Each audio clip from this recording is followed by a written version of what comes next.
Afternoon, parents. Today I'll be showing you rectangular array for division. So the problem that we're going to look at is 2,214 divided by 3. Of course, we do not set up our problem this way. I teach my students to draw their rectangle, and on the inside of the rectangle, they need to put the dividend, which is 2,214. Their divisor, which is 3, would be on the outside of the box. Okay? I teach my students to ask a question before they start dividing. All right, I asked them to ask, can their divisor go into the first digit of their dividend? It's either a yes or no answer. If it's a no, then we put a 0 over that place value, and then we change our focus.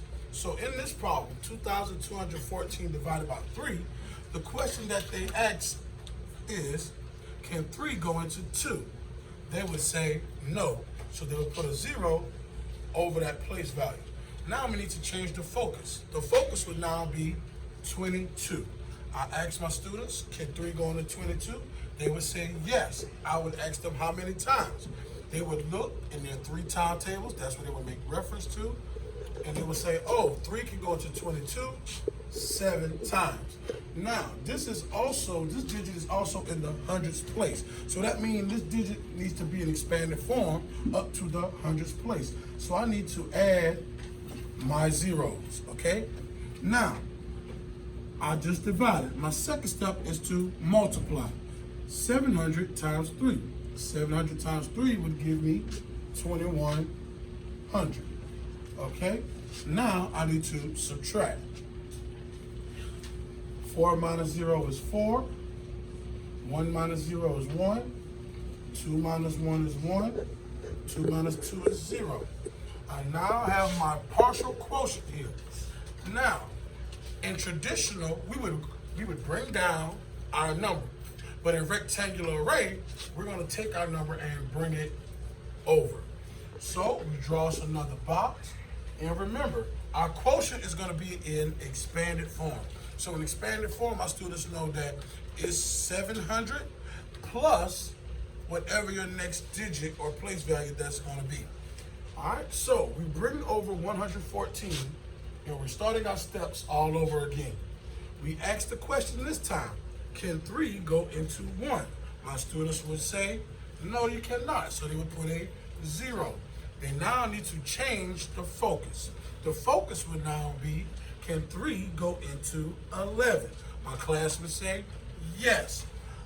Then I would ask them, how many times? Make reference to your 3 timetables. They would say 3 can go into 11 3 times.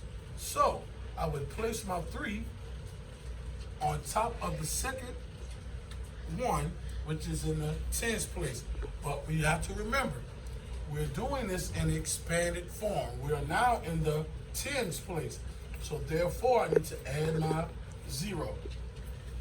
My next step, multiply. 30 times 3. 30 times 3 would give me 90. After I multiply, I need to subtract. 114 minus 90. 4 minus 0 is 4. 1 minus 9 I cannot do. I have to regroup from the hundredths place. That 1 becomes a 0. And my 1 in the 10th place become an 11. 11 minus 9 is 2. All right, so now my partial quotient here is 24. I now need to bring it over. I make me another rectangle. Make sure I put my plus sign. Okay? Now, my new focus is 24. So I would ask the class, can 3 go into 2?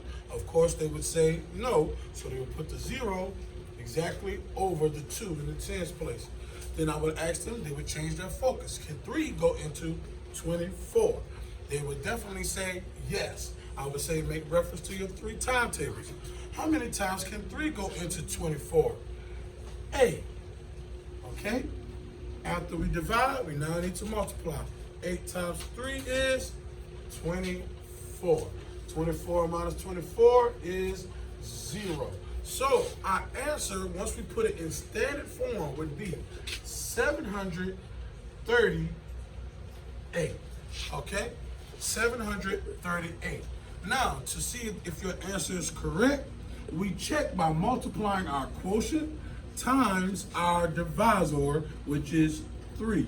And we should get our dividend, which is 2,214. So let's check our answer. 8 times 3 is 24. We group 2 tens to the tens place. 3 times 3 is 9. Plus 2 is 11.